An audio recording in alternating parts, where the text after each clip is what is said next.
About 3 billion people in the whole entire world live on less than £2.50 a day. This is all they could afford.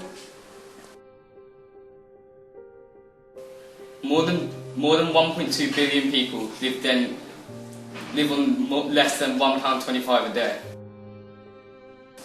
805 million people don't have enough money to feed their children. 750 million people can't get clean water throughout the world.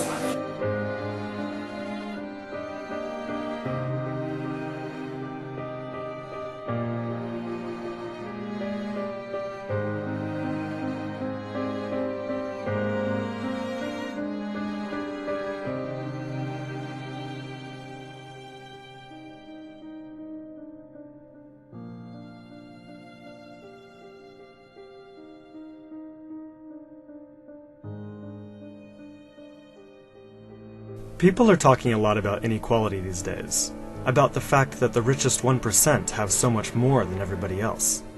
But most of the focus seems to be on the United States, and it strikes me that the same story needs to be told about global inequality too. So I did some research, and this is what I found from reliable sources like the UN.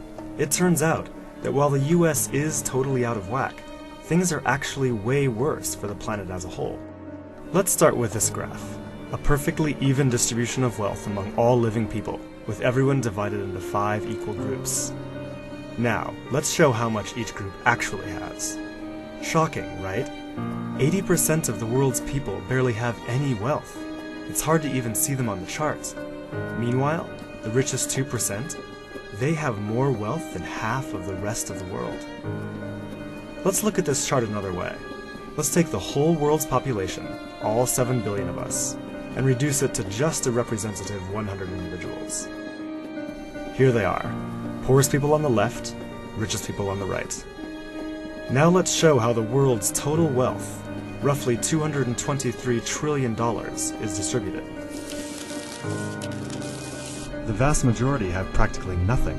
Nothing with which to educate their children, nothing with which to pay for basic medicines. While the richest 1%, they've accumulated 43% of our world's wealth. The bottom 80%, meanwhile, that's 8 out of every 10 people, have just 6% between them. But even this doesn't really show how extreme things have become. The richest 300 people on Earth have the same wealth as the poorest 3 billion. So the number of people it takes to fill a mid-sized commercial aircraft have more wealth than the populations of India, China, the US, and Brazil combined. We can also see this difference geographically, with a huge and growing gap between a few rich places versus the majority of the world. For most of history, things were much more equal. 200 years ago, rich countries were only 3 times richer than poor countries. By the end of colonialism in the 1960s, they were 35 times richer. Today, they're about 80 times richer. Rich countries try to compensate for this by giving aid to poor countries, about $130 billion each year. That's a lot of money. So then why does the wealth gap keep getting bigger?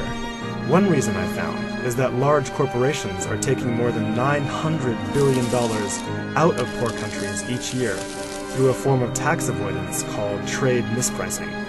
On top of this, each year poor countries are paying about $600 billion in debt service to rich countries on loans that have already been paid off many times over. And then there's the money that poor countries lose from trade rules imposed by rich countries to get access to more resources and cheaper labor. Economists from the University of Massachusetts calculate that this costs poor countries about $500 billion a year. Altogether, that's more than $2 trillion that flows from some of the poorest parts of the world to the richest. Every year. Rich governments like to say they're helping poor countries develop.